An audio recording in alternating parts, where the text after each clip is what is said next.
بسم اللہ الرحمن الرحیم۔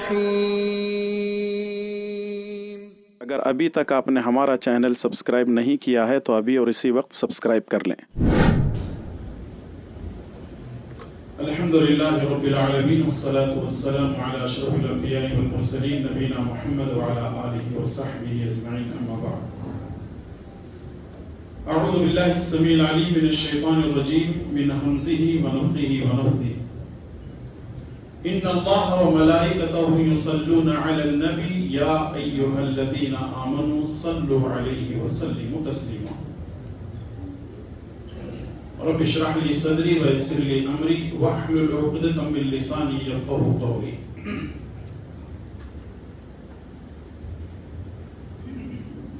قابل قدر بزرگوں، نوجوان دوستوں، پردہ نشین خواتین اسلام، مائیں اور بہنیں،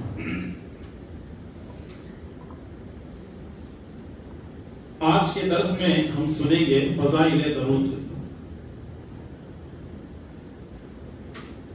یعنی رسول اللہ صلی اللہ علیہ وسلم پر درود شریف پڑھنے کے کیا فائدے ہیں، کیا فضیلت ہے، اور پھر آخر میں کچھ احادیث ایسے بھی سنیں گے کہ اگر کوئی شخص رسول اللہ صلی اللہ علیہ وسلم پر درود شریف نہیں بھیجتا ہے یا نہیں پڑھتا ہے تو اس کا نقصان کیا ہے۔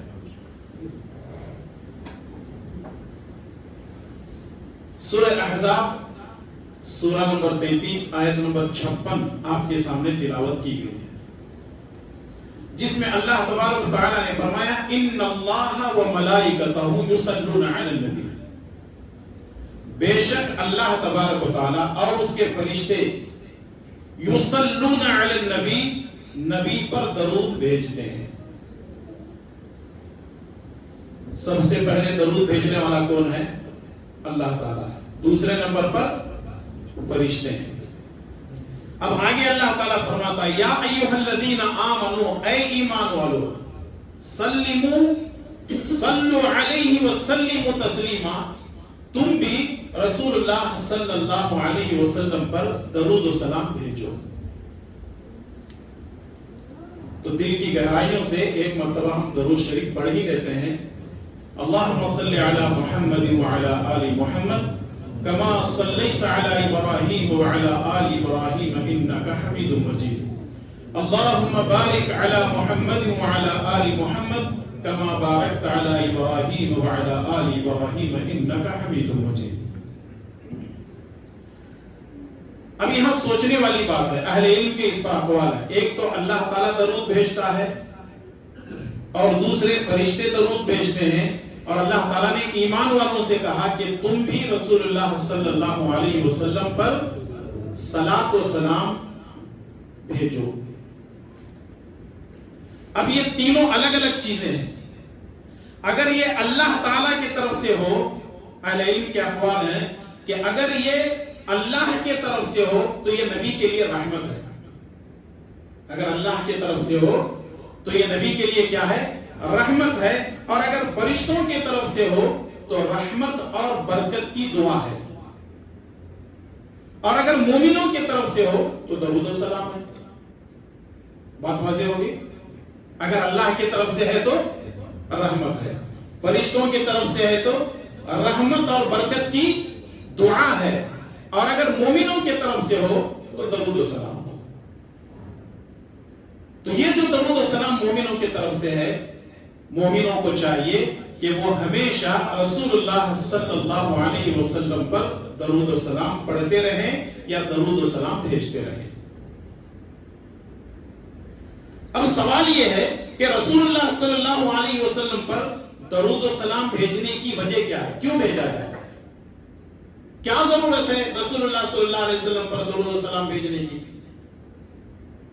اہل علم نے اس کے مختلف جوابات دیے۔ پہلی بات تو یہ ہے کہ جب اللہ تبارک و تعالی رسول اللہ صلی اللہ علیہ وسلم پر رحمتوں والا معاملہ، درود کا معاملہ کر رہا ہے، تو ہم انسانوں کو بھی چاہیے کہ رسول اللہ صلی اللہ علیہ وسلم پر صلاۃ و سلام بھیجیں۔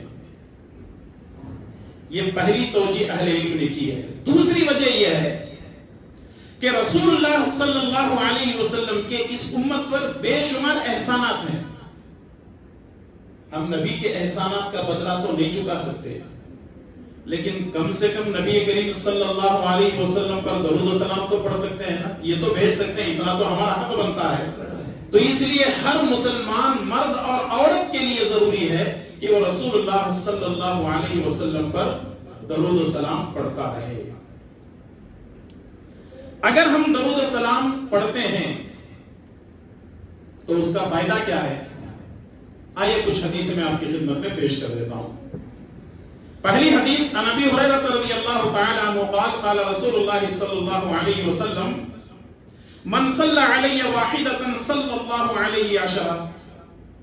صحیح مسلم کی روایت ابو ہریرہ رضی اللہ تعالی عنہ فرماتے ہیں رسول اللہ صلی اللہ علیہ وسلم نے فرمایا جو آدمی مجھ پر ایک مرتبہ درود بھیجتا ہے اللہ تبارک و تعالی اس پر 10 رحمتوں کو نازل فرماتا ہے.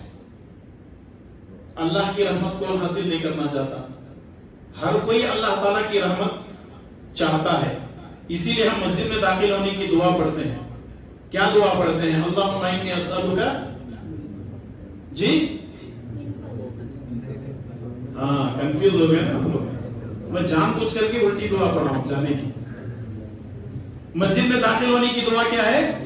اللہم افتح لی ابواب رحمتک، اے اللہ میرے لیے تیری رحمت کے دروازے کھول دے. تو ہم اللہ تعالیٰ کی رحمت چاہتے ہیں، اور اللہ تعالیٰ کی جس کو رحمت مل جائے دنیا آخرت دونوں جگہ کامیاب. اگر ہم ایک مرتبہ رسول اللہ صلی اللہ علیہ وسلم پر درود پڑھتے ہیں تو رسول اللہ صلی اللہ علیہ وسلم نے فرمایا کہ اس پر اللہ تبارک و تعالیٰ 10 رحمتیں نازل فرماتا ہے. دوسری حدیث عن انس بن مالک رضی اللہ تعالی عنہ قال قال رسول اللہ صلی اللہ علیہ وسلم من صلی علی صلاة واحدہ صلی اللہ علیہ 10 صلوات وحطت عنہ 10 خطیئات ورفعت له 10 درجات. اور یہ حدیث امام احمد بن حنبل رحمۃ اللہ علیہ نے اپنی مسند میں نقل کیا ہے اور اس کی سند صحیح ہے. راوی حدیث انس بن مالک رضی اللہ تعالی عنہ فرماتے ہیں رسول اللہ صلی اللہ علیہ وسلم نے فرمایا من صلی علی صلاۃ واحدہ، اگر کوئی شخص میرے اوپر ایک مرتبہ درود پڑھتا ہے، اگر کوئی شخص ایک مرتبہ رسول اللہ صلی اللہ علیہ وسلم پر درود پڑھتا ہے یا درود بھیجتا ہے، سب سے پہلا فائدہ یہ ہے کہ اللہ تبارک و تعالیٰ اس پر 10 رحمتیں نازل فرماتا ہے. دوسرا فائدہ یہ ہے کہ اللہ تبارک و تعالیٰ اس کی 10 خطاؤں کو مٹا دیتا ہے. اور تیسرا فائدہ ہے اللہ تبارک و تعالیٰ اس کے 10 درجات کو بلند فرماتا ہے. کتنے فائدے ہو گئے؟ 3 فائدے. یعنی اگر ہم ایک مرتبہ درود پڑھیں گے تو ایک دو نہیں بلکہ 3 فائدے مل رہے ہیں. تو اس لیے ہم کو رسول اللہ صلی اللہ علیہ وسلم پر درود بھیجتے رہنا چاہیے. تیسری حدیث سنن ترمذی کے حوالے سے ہے. شیخ البانی رحمۃ اللہ علیہ نے اس روایت کو صحیح کہا. عربی اگر متن پڑھوں گا تو پھر دیر ہو جائے گی آپ کو سمجھنے کے لیے، تو بہتر یہ ہے کہ اس کا مفہوم میں آپ کی خدمت میں پیش کر دیتا ہوں. ابی بن کعب رضی اللہ تعالیٰ عنہ رسول اللہ صلی اللہ علیہ وسلم کے پاس آتے ہیں اور کہتے ہیں اللہ کے نبی صلی اللہ علیہ وسلم انی اکثر الصلاۃ علیک، ویسے تو میں آپ پر زیادہ سے زیادہ درود بھیجتا ہوں، لیکن مجھے یہ بتائیے کہ میں آپ کے لیے درود بھیجنے کے واسطے کتنا وقت مقرر کر لوں؟ رسول اللہ صلی اللہ علیہ وسلم نے فرمایا ما شئت، جتنا تم چاہتے ہو درود پڑھنے کے لیے خاص کر سکتے ہو. انہوں نے کہا الربع، اے اللہ کے نبی صلی اللہ علیہ وسلم چوتھا حصہ، یعنی میرا جو وقت ہے اس میں سے چوتھائی حصہ میں آپ پر درود پڑھوں؟ تو رسول اللہ صلی اللہ علیہ وسلم نے فرمایا ما شئت فإن زدت فهو خير لك، تمہاری مرضی ہے، جتنا پڑھنا چاہتے ہیں پڑھ سکتے ہو، لیکن اگر تم کچھ زیادہ کرنا چاہتے ہو تو یہ تمہارے لیے بہتر ہے. ابی بن کعب رضی اللہ تعالیٰ نے کہا النصف، اے اللہ کے نبی صلی اللہ علیہ وسلم آدھا وقت پڑھوں، یعنی جو میرا وقت ہے اس میں سے آدھا وقت جو میں آپ پر درود پڑھوں؟ رسول اللہ صلی اللہ علیہ وسلم نے فرمایا ما شئت فإن زدت فهو خیر لك، تیری مرضی ہے بھئی، تمہاری مرضی ہے، جتنا چاہے پڑھنا چاہتے ہو پڑھ سکتے ہو، ہاں اگر تم کچھ اور ٹائم زیادہ کرتے ہو تو یہ تمہارے لیے بہتر ہے۔ قلت فالثلثین، اے اللہ کے نبی صلی اللہ علیہ وسلم کیا 2/3 بہتر ہے؟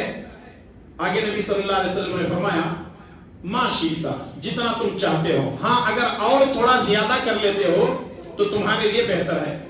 تو آگے ابی بن کعب رضی اللہ تعالیٰ عنہ کہنے لگتے ہیں قلت اجعل لك الصلاة كلها، اے اللہ کے نبی صلی اللہ علیہ وسلم میرا جتنا وقت ہے میں ہر وقت آپ پر درود بھیجنا چاہتا ہوں، میں ہر وقت کیا کرنا چاہتا ہوں؟ آپ پر درود بھیجنا چاہتا ہوں۔ تو نبی کریم صلی اللہ علیہ وسلم نے فرمایا ابی بن کعب اب تو تم کو 2 فائدے ملیں گے، تم کو 2 فائدے ملیں گے۔ وہ فائدے کیا ہیں؟ اذن تکفى ہمک ویغفر لك ذنبک، اللہ تبارک و تعالیٰ تم کو ہر غم سے نجات دے دے گا۔ اگر تم ہمیشہ درود پڑھتے رہو گے تو اللہ تعالیٰ کیا کرے گا؟ تمہارے جتنے غم ہیں اللہ تعالیٰ تمہیں ہر غم سے نجات دے گا، وَيُغْفَرُ لَكَ ذَنبَكَ، اور اللہ تبارک و تعالیٰ تمہارے سارے گناہوں کو معاف کر دے گا۔ اللہ اکبر۔ اس کا فائدہ یہ ہے نبی کریم صلی اللہ علیہ وسلم پر زیادہ سے زیادہ درود بھیجنے کا، درود شریف پڑھنے کا یہ فائدہ ہے کہ اللہ تعالیٰ غموں سے نجات دے دیتا ہے اور گناہوں کو بخش دیتا ہے، گناہوں کو معاف کر دیتا ہے۔ تو کیا ارادے ہیں آپ لوگوں کے؟ انشاءاللہ کثرت سے ضرور پڑھیں گے۔ اللہ تعالیٰ ہمیں رسول اللہ صلی اللہ علیہ وسلم کے اس قول پر عمل کرنے کی توفیق نصیب فرمائے، آمین۔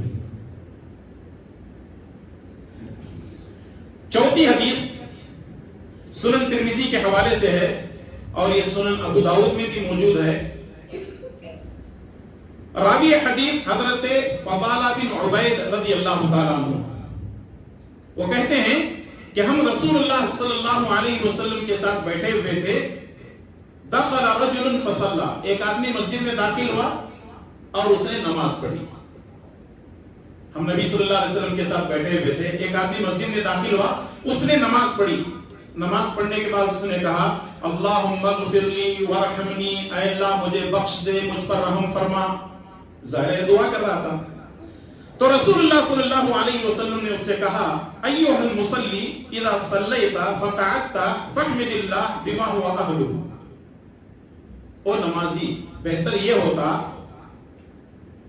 کہ تو نے بہت جلد بازی کی ہے، تیرے لیے بہتر یہ ہوتا کہ تو سب سے پہلے اللہ تبارک و تعالیٰ کی حمد و ثنا بیان کرتا، اور اس کے لائق جتنی تمہارے لیے حمد و ثنا بن سکتی ہے تم اس کے لیے اللہ تبارک و تعالیٰ کے لیے حمد و ثنا بیان کرتے، اور پھر اس کے بعد میرے اوپر تم درود بھیجتے۔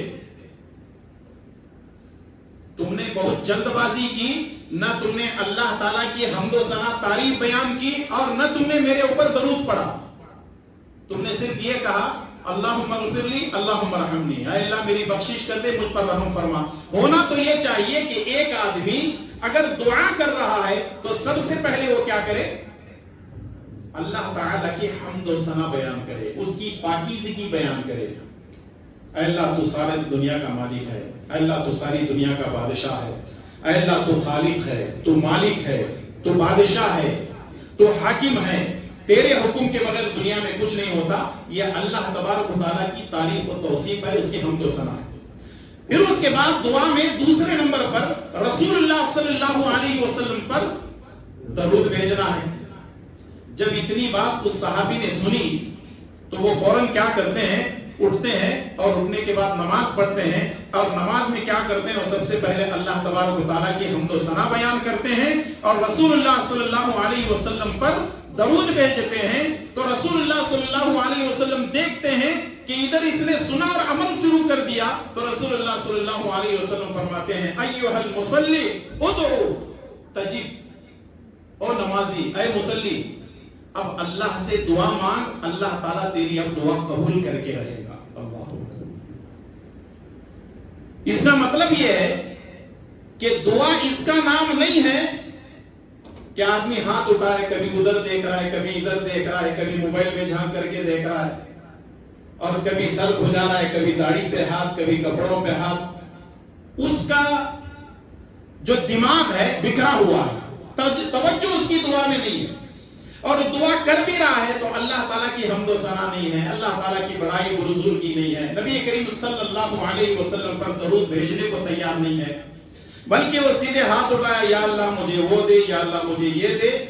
اللہ دیتا ضرور ہے لیکن یہ دعا کا طریقہ نہیں ہے. دعا کا طریقہ یہ ہے کہ سب سے پہلے اللہ کی حمد و ثنا بیان کی جائے، دوسرے نمبر پر رسول اللہ صلی اللہ علیہ وسلم پر درود بھیجا جائے، اور پھر اس کے بعد اللہ تبارک و تعالیٰ سے آپ جو مانگنا چاہتے ہیں مانگ سکتے ہیں. رسول اللہ صلی اللہ علیہ وسلم نے اس صحابی سے کہا، اب جو طریقہ تم نے اختیار کیا ہے اب مانگو، اللہ تعالیٰ تمہاری دعا قبول کر کے رہے گا. تو اس کا مطلب یہ ہے درود شریف کی فضیلت میں یہ ہے کہ آدمی کو چاہیے کہ وہ ہمیشہ اپنی دعاؤں میں درود شریف کو پڑھے. بعض اہل علم نے ایک بات کہی ہے، اگر کوئی آدمی یہ چاہتا ہے کہ اس کی دعا قبولیت کے درجے پر پہنچے تو اس کو شروع میں بھی درود پڑھنا چاہیے، دعا کے درمیان میں بھی درود پڑھنا چاہیے، دعا کے اخیر میں بھی درود پڑھنا چاہیے، تب جا کر کے اللہ تبارک و تعالیٰ اس کی دعا کو قبول کرتا ہے.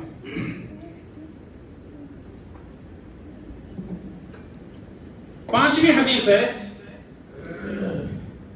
اگر کوئی شخص اپنی دعاؤں میں ہمیشہ درود پڑھتا ہے تو اللہ تبارک و تعالیٰ اس کی دعا کو قبول ضرور کرتا ہے. اس کی دلیل سنن ترمذی اور مسند احمد کی یہ روایت، جس کو امام شاکر رحمۃ اللہ علیہ نے صحیح کہا ہے. حضرت عبداللہ بن مسعود رضی اللہ تعالی عنہ فرماتے ہیں کہ میں نماز پڑھ رہا تھا، رسول اللہ صلی اللہ علیہ وسلم کے ساتھ ابو بکر و عمر بھی تھے.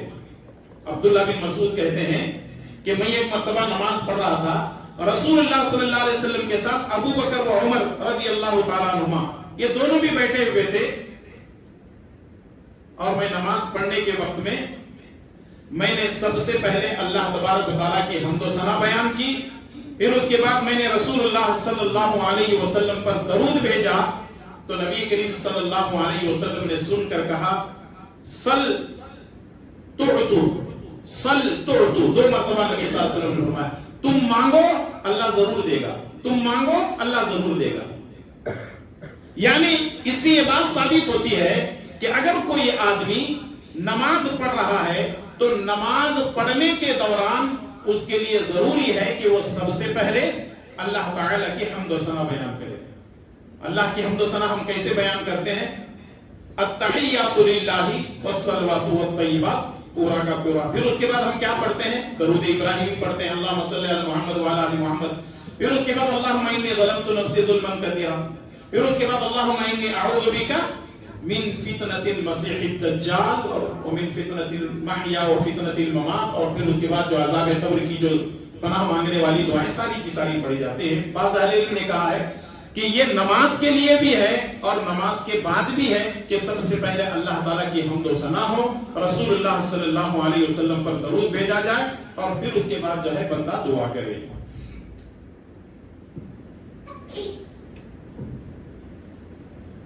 چھٹی حدیث السلسلۃ الصحیحہ کے حوالے سے، اور یہ روایت موقوف ہے. موقوف کا مطلب یہ ہے کہ صحابی کے عمل کو موقوف کہا جاتا ہے، صحابی کے قول کو. یہ اپنی بات نبی تک نہیں پہنچاتے ہیں، جب نبی تک پہنچاتے ہیں تو وہ حدیث مرفوع کہلاتی ہے، لیکن صحابی صرف اتنا بول دیتے ہیں کہ یہ عمل، یہ حکم ایسا ہے، تو وہ حدیث موقوف کہلاتی ہے. عن عمر بن خطاب قال ان الدعاء موقوف بين السماء والارض لا يسعد منه شيء حتى تصلي على نبي صلی اللہ علیہ وسلم. عمر بن خطاب رضی اللہ تعالیٰ عنہ کہتے ہیں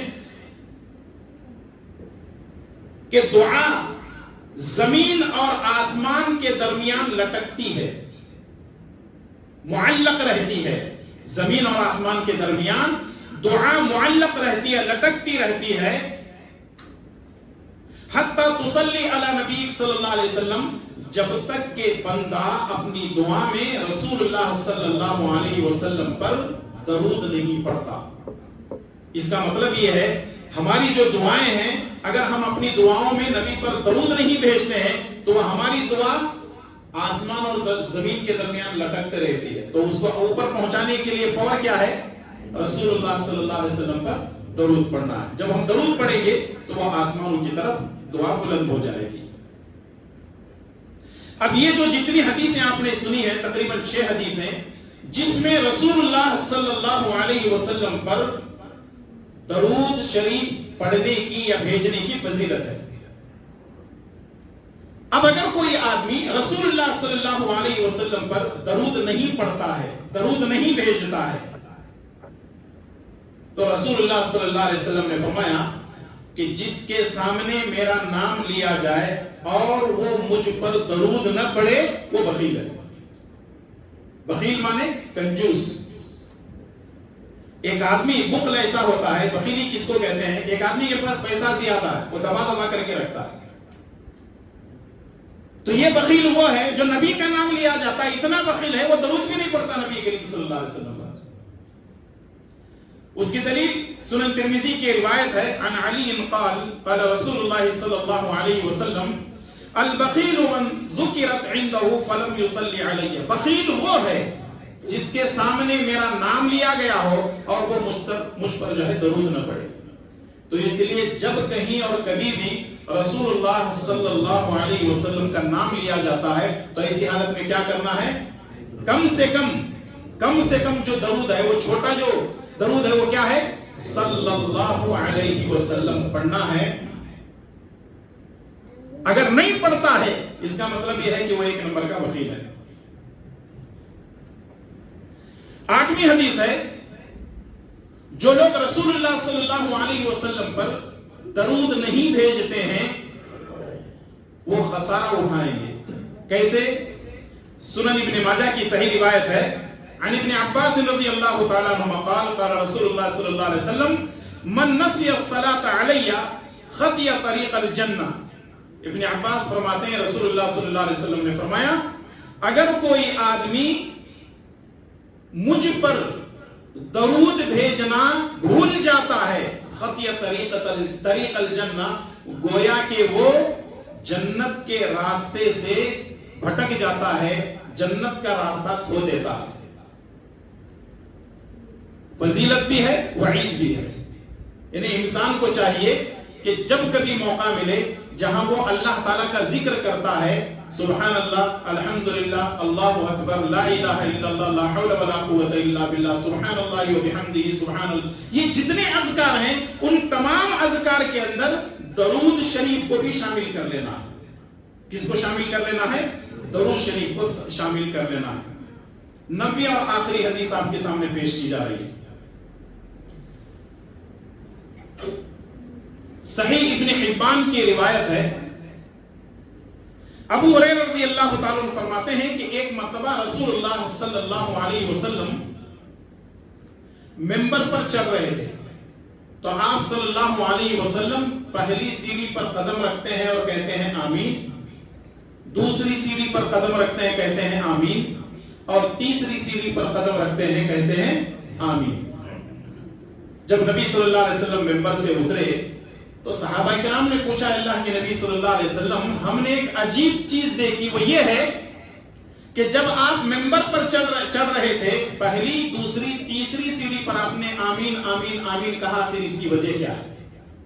تو اللہ کے پیارے نبی صلی اللہ علیہ وسلم نے فرمایا میرے پاس جبرائیل آئے، میرے پاس جبرائیل آئے اور انہوں نے کہا خاک آلود ہو وہ شخص یا اللہ کی رحمتوں سے دور ہو وہ شخص جس نے رمضان کو پا لیا اور اس نے روزے نہیں رکھے۔ میں نے کہا آمین۔ یعنی بڑا بدنصیب ہے وہ شخص، رمضان کا مہینہ پاتا ہے اور روزے نہیں رکھتا ہے۔ امید کہ آپ لوگ سب روزہ رکھ رہے ہوں گے۔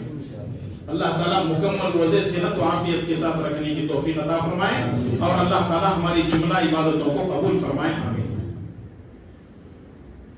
میں نے جب دوسری سیڑھی پر قدم رکھا تو جبرائیل علیہ السلام نے کہا خاک آلود ہو وہ شخص یا پھر اللہ کی رحمت سے دور ہو وہ شخص جس نے اپنے والدین کو پایا اور ان کی خدمت نہیں کی؟ میں نے کہا آمین۔ اس سے یہ بات معلوم ہوتی ہے کہ والدین کی خدمت کرنی چاہیے، ان کے زندہ رہتے ہوئے ان کے ساتھ حسن سلوک کرنا چاہیے، ورنہ وہ اللہ کی رحمت سے دور ہو جائے گا یا پھر جو ہے خاک آلود ہو جائے گا۔ تیسری سیڑھی پر جب نبی کریم صلی اللہ علیہ وسلم نے قدم رکھا تو اس وقت جبرائیل علیہ السلام نے کہا کہ اگر آپ کا نام کسی کے پاس لیا جائے، آپ کا ذکر کسی کے سامنے کیا جائے اور وہ آپ پر درود نہ پڑے تو خاک آلود ہو اور اللہ تعالیٰ کی رحمتوں سے دور ہو۔ میں نے کہا آمین۔ اس کا مطلب یہ ہے رسول اللہ صلی اللہ علیہ وسلم پر جو لوگ آپ کا نام آنے، آپ کا ذکر ہونے کے باوجود بھی درود نہیں پڑھتے ہیں، وہ اللہ کی رحمت سے دور رہتے ہیں اور بڑے بد نصیب ہیں۔ اللہ تبارک و تعالیٰ کا یہ شکر ہے کہ ہم رسول اللہ صلی اللہ علیہ وسلم کا نام آنے پر کم سے کم چھوٹا درود تو پڑھتے ہیں، اور کم سے کم اتنا ہونا چاہیے۔ اگر آپ بڑا درود پڑھتے ہیں تو انشاءاللہ تبارک و تعالیٰ وہ بھی جائز ہے۔ تو یہ کل 9 حدیثیں آپ کے سامنے پیش کی گئی ہیں، جس میں 6 حدیثیں فضیلت کی ہیں اور 3 حدیثیں وعید کی ہیں۔ اگر درود شریف نبی صلی اللہ علیہ وسلم پر نہیں بھیجتے ہیں تو اس کی کتنی بڑی وعید ہے۔ درس یہاں پر ختم ہوتا ہے، لیکن اگلا جو درس ہوگا اس میں ہم ان سوالات کے جوابات دینے کی کوشش کریں گے۔ کیا ہمارا درود نبی کو پہنچتا ہے؟ دوسرا، کن کن مقامات پر درود پڑھنا چاہیے؟ اور تیسرے نمبر پر درود کے کون کون سے صیغے ہیں، یعنی کون کون سا درود ہے جو پڑھ سکتے ہیں؟ اور اس کے علاوہ مارکیٹ میں جو درود چل رہے ہیں اس کی حیثیت کیا ہے؟ انشاءاللہ تبارک و تعالیٰ ان تمام سوالات کے جوابات کل کے درس میں ہم دینے کی کوشش کریں گے۔ اللہ سے دعا کیجئے کہ رب العالمین مجھے اور آپ تمام کو پیارے نبی جناب محمد رسول اللہ صلی اللہ علیہ وسلم پر زیادہ سے زیادہ درود بھیجنے کی توفیق نصیب فرمائیں۔ آمین۔ وصلی اللہ علی نبینا محمد وعلی آلہ وصحبہ اجمعین۔ السلام علیکم ورحمۃ اللہ۔